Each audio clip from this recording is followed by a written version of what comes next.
Hello and welcome to Tea with Jess. I'm author Jess Montgomery, and I'm delighted to have you join me for a little tea break today. As Nana says in my kinship mystery series, life is hard, have tea. So today, I'm not actually sharing a mug, I'm sharing a half consumed glass of bubble tea. My husband and I went to our town street fair for the July 4th holiday, and we're fully vaccinated, so we were fine. But I have to admit, it felt a little strange um, to be in a big crowd, biggest crowd we've been in for a year and a half. But life is hard. Have tea. Green bubble tea is a great choice. So today I'm excited to be chatting with Jyotsna Sreenivasan. I've probably already mispronounced her name, so she can correct me later. But Jyotsna writes novels and short fiction and teaches secondary English in the Columbus, Ohio area. She describes her work as second generation American stories and is a proponent of other writers who also write about second generation American experiences. And I first met Jo when she led the fiction writing Maniac Writers Workshop. We were chatting a little bit before we went on air, and I think she said it was in 2015, so a little while ago. And I served there as director for 10 years. And I still recollect Jo's classes. They were both inspiring and pragmatic. She had great hands-on tips and techniques for writers, but also made all of our students feel like they couldn't wait to put her ideas to use. So a great teacher as well as writer. So today I'm happy to chat with Jyotsna on Tea with Jess as a fellow creative writer and champion of the literary arts. So let's welcome Jo. Welcome. Hi. Hi. Thanks for Thank you. having me on your show. Thank you for being here. I'm excited for you to tell us about your newest book. I have the icon up in the corner. It's a beautiful cover. The title is These Americans. I've read about half the stories. I've been enjoying reading them this weekend. So, and people can find out more about your stories at www.secondgenstories.com. I want people to go visit that website and definitely check out your book.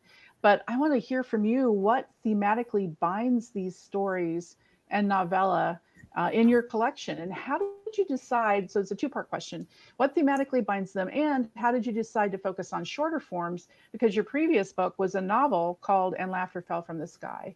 hmm Yeah, so this is a collection of 8 short stories and a novella, as you mentioned. And one thing that binds them together is that they're all about Indian Americans.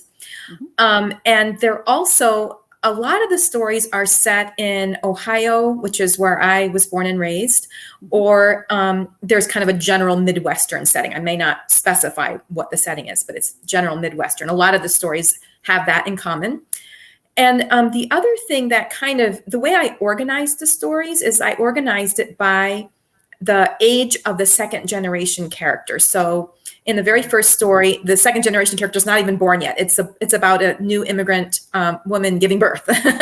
And Yeah, that was a then, fascinating perspective. It was a yeah, it's basically part my of the, mom. I Yeah, wondered.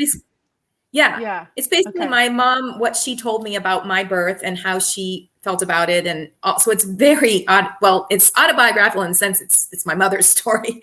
So, so, and then, so in each story, they're not the same characters, but the age of the second generation is, they grow older. So like in the second story, the second generation character is 7 years old. And by the last one, which is the novella, she's middle-aged and she's got kids of her own and her mom is elderly.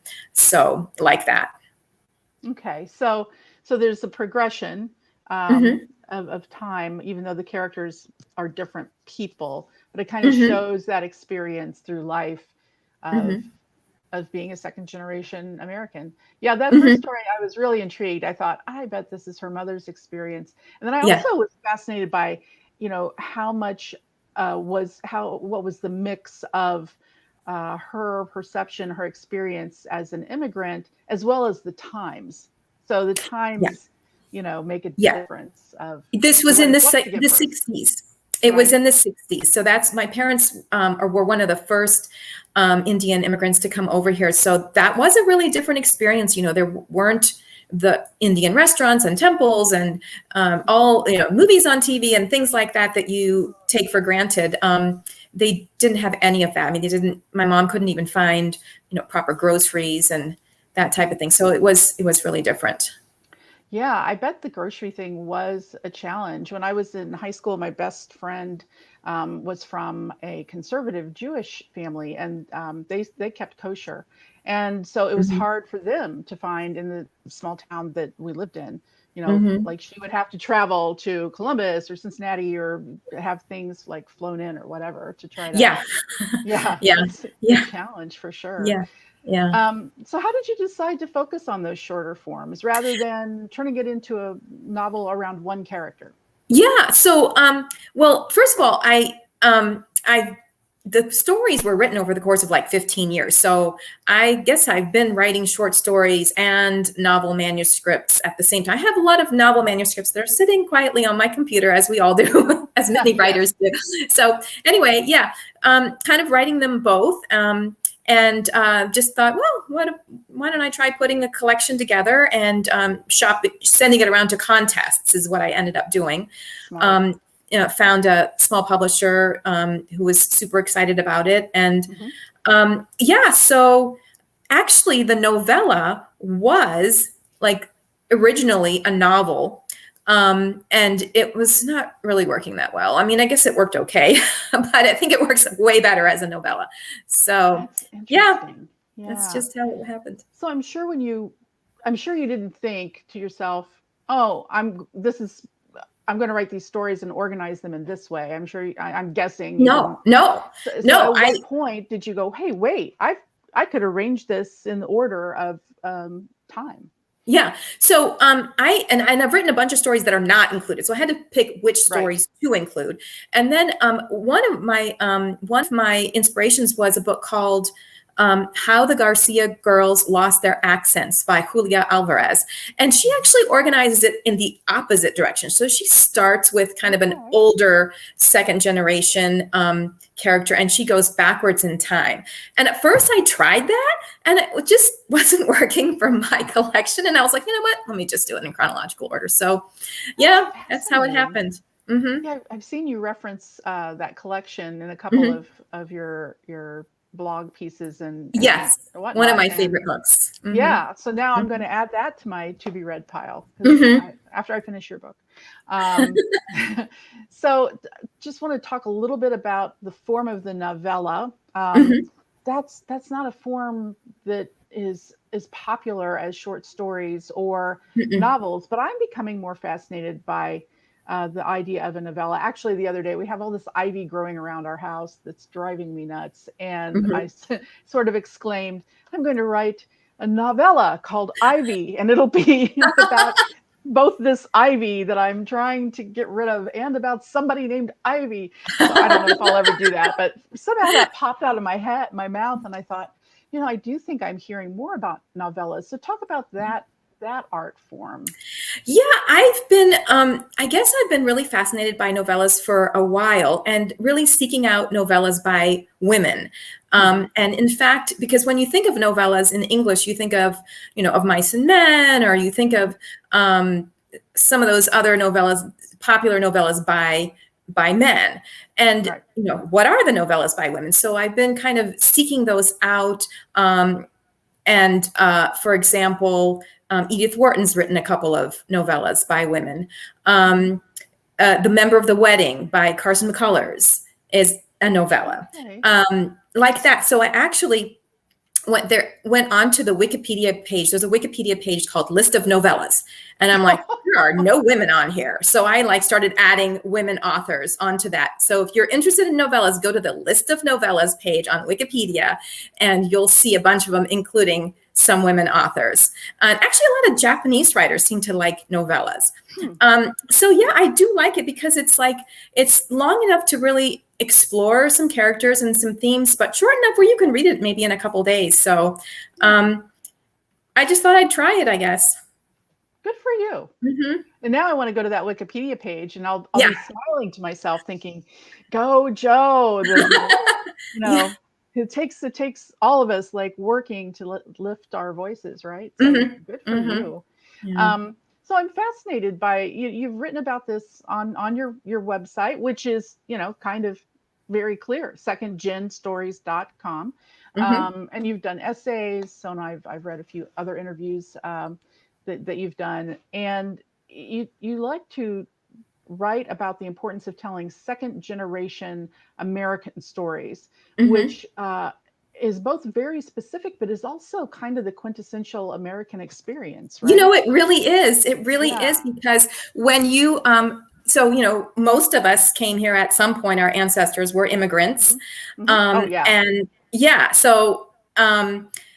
and but I didn't, when I was a kid, when I was a young woman, when I was in college, I didn't write anything about being Indian American. I didn't know how to write about my culture or heritage. I just thought it was confusing. I thought I was, I would have these characters that I didn't say anything about their heritage. I don't know what they were. I mean, I didn't mention it at all. So then I read a book called The Woman Warrior by Maxine Hong Kingston, which is the classic memoir about growing up Chinese American in Stockton, California. And on the surface, it looks kind of different than my life, but I really resonated with her difficulty. Kind of, she was pulled in two different directions. Her parents expected her to understand Chinese culture and stories, but she didn't, because she didn't grow up there. And she wanted to fit in American school, but she didn't really know how. So I just really resonated with that idea of being pulled in two different directions, kind of having a foot in two worlds, and started realizing that there were lots of other people, authors, also writing this type of literature, and that it crosses cultures. It doesn't matter what country your parents came from. We share that similar experience, because a lot of times people put the second generation immigrant stories in with the immigrant stories, but the immigrant, the new immigrant, or even the later on immigrant, has a different perspective. I mean, they have a strong tie to the country they came from. They speak the language. They often keep their foreign accent when they speak English. They keep that throughout their life. That is home for them, Whereas the second generation, we know that our parents want us to speak the language and love the food and the clothes and the culture and all that, but we maybe didn't live there. Maybe we have not even visited there. We maybe don't speak the language properly, or when we do speak it, we have a funny accent and people laugh at us. And so we're embarrassed, So, excuse me. And then we go, excuse me. That's okay. I didn't ask you. Now we can ask you about your Oh, very my, practical tea my mug. very practical tea mug. Well, Yeah. well, you live in Ohio as well as I do. You're further north, but Ohio is just like allergy central, I think. So we have to, Yeah. especially in the summer, we have to have our mugs of tea or water or Yeah, whatnot. we really do. Hmm. Yeah. But yeah, I So, think that experience, please go on, that experience is different yeah. than So the then first generation. at school, we feel American inside. We often have an accent, just like the other kids. You live in Florida, or Georgia, you have a Southern accent, or Mhm. you live in Ohio, you have an Ohio accent. So inside, we feel American, but then we know that other people looking at us are asking, "Where are you from?" And they're not satisfied when I say Ohio, or when I say, they don't like that answer. But that is where you're from. I Yeah, mean, you're the yeah. baby So that it's was just, born in that first story. So, yeah. Um, so I guess I started to see that there was something unique about being second generation, and just figuring out, what does it mean to be American, and realizing that you have a choice as to your identity.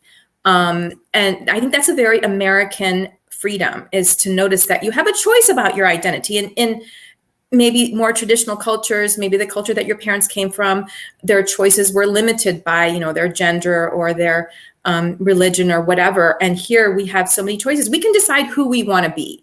I can see connections with Indian Americans. I can see connections with Asian Americans. I can see connections with people in Ohio. I can see connections with other teachers, so there's lots of different ways to connect with people and to create your identity. And I think that's a very American concept and freedom.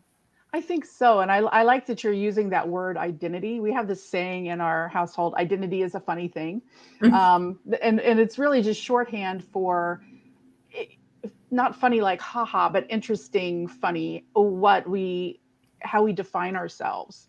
Um, and how you define yourself is going to vary partially based on, are you, from descended from indigenous people? Are you a second generation immigrant? Are you a new immigrant? Or are you someone like me who, my family immigrated generations ago from Ireland, but Mhm. I'm like, what? I don't know, the eighth generation American at this point. So, Mhm. you Mhm. know, that's a different way of identifying. And it's Yeah. interesting to find those kind of like boundaries and borders of Mhm. this is what I take from my experience at home and what my handed down experiences from my parents, um, versus, like you say, out in the broader world, especially as a kid. So Mhm. Yeah. it's a fascinating topic, and yay you, thank you for drawing attention to those stories. I think it's really important to read those stories and experience them. Mhm. So I'm wondering, and based on how comfortable you might be, and you've discussed this a little bit already, but how much of your emotional experiences kind of went into your characters, if not directly, but then like filtered into their points of view or reactions to things that happen in the stories. Mhm. Yeah. So I would say that with all of the stories, there's at least personal, some personal incident or emotion that really happened to me.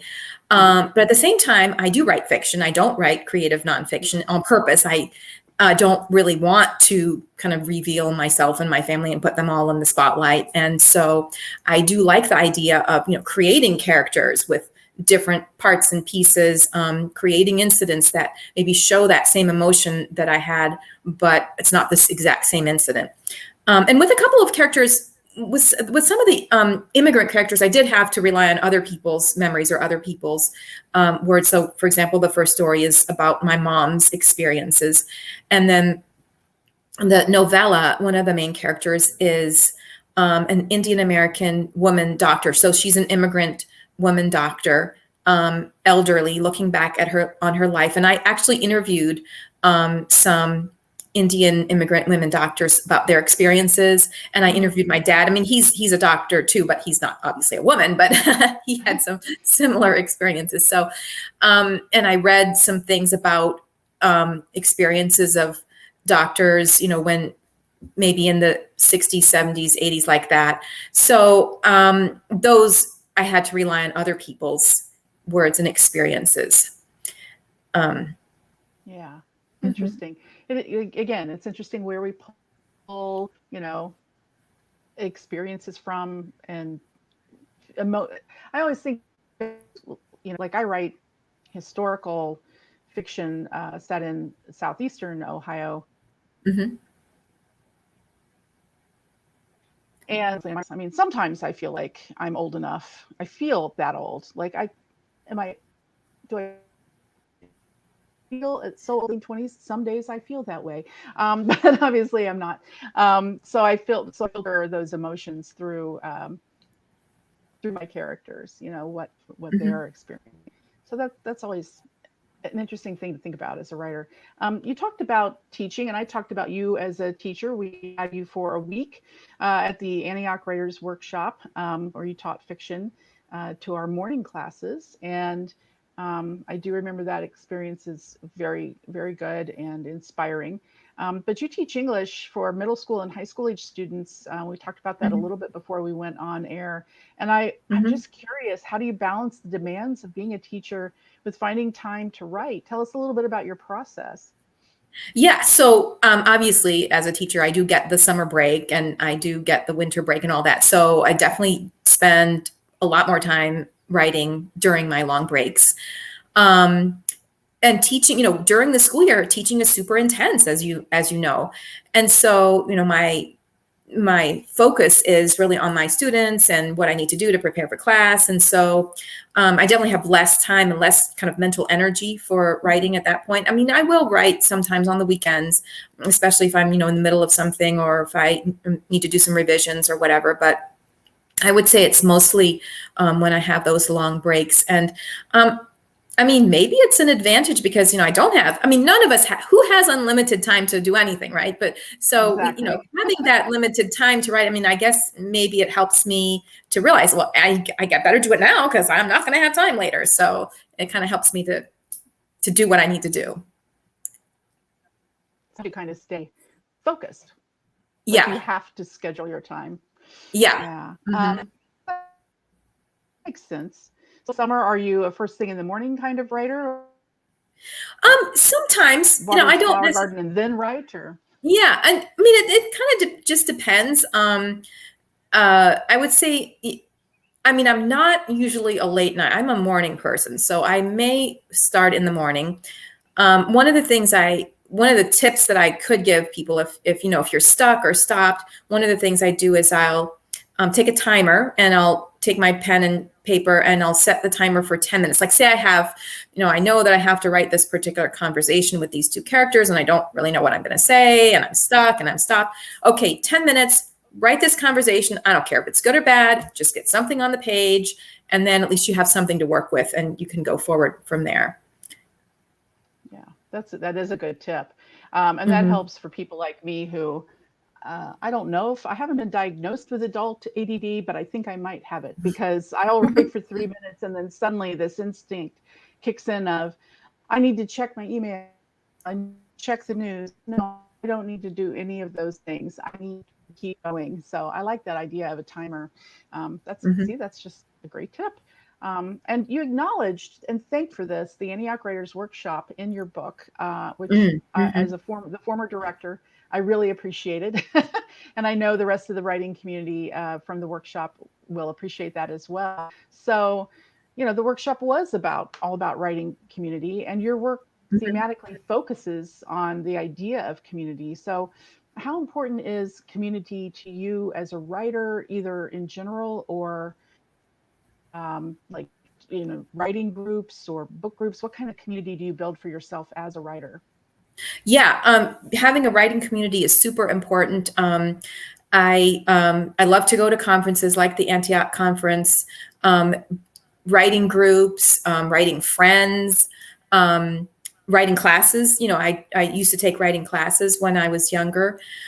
So all that is super important. At the same time, I really like having a foot not in the writing world. So when I was in grad school, I decided not to go the route of getting that creative writing degree. I decided not to work in academia. So maybe because I'm used to straddling two worlds, I really like having a foot in the non-academic, non-creative writing world. It just helps me to have a different perspective, maybe even a different perspective in terms of, it's hard writing. You get a lot of rejections, and at least you have this foot in another world where none of that matters and nobody knows, and you're just doing your job.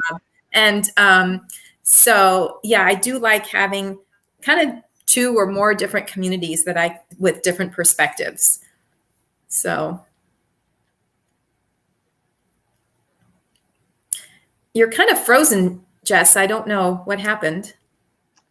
Yeah. Oh, that's okay. Well, yeah. Oh, I'm back. We'll keep going. Okay. Okay.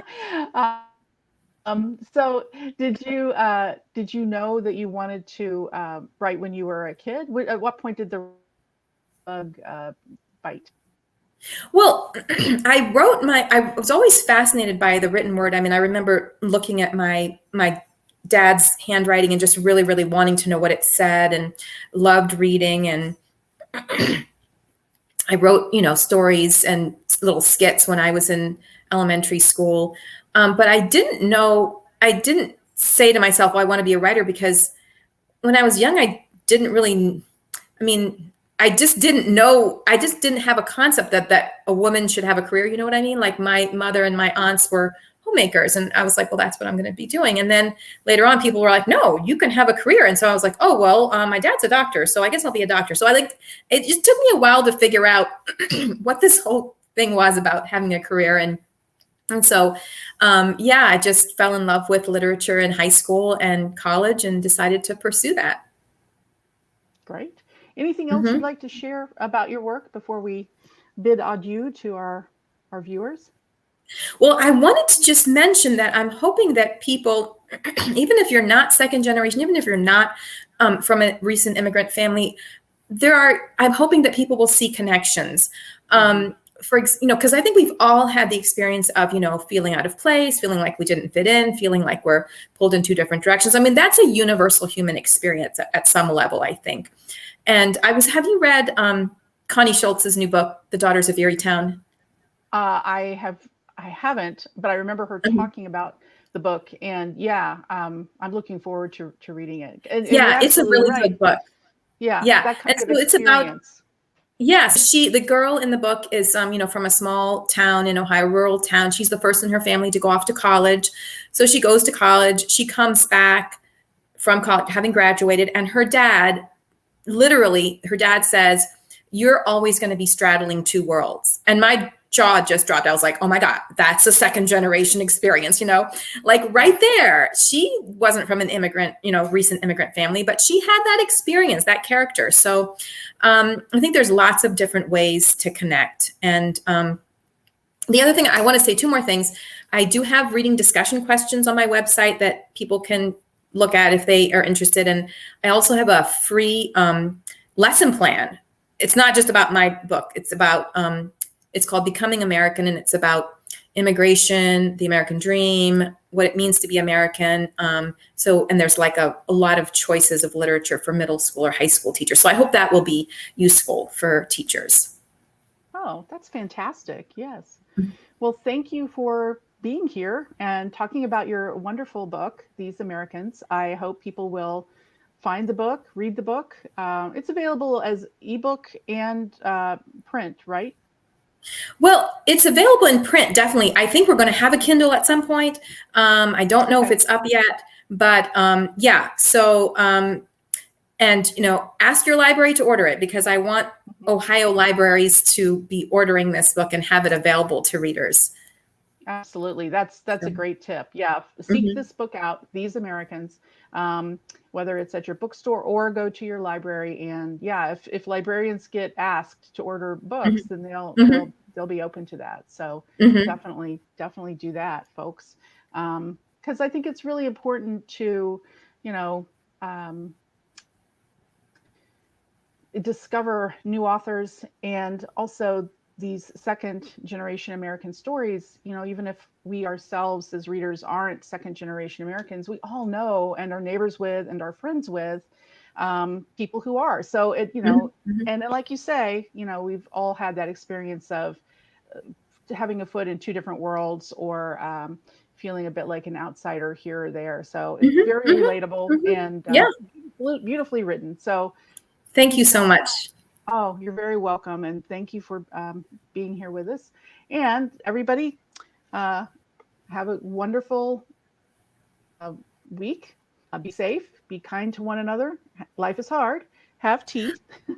And I'll see you all next week on Tea with Jess.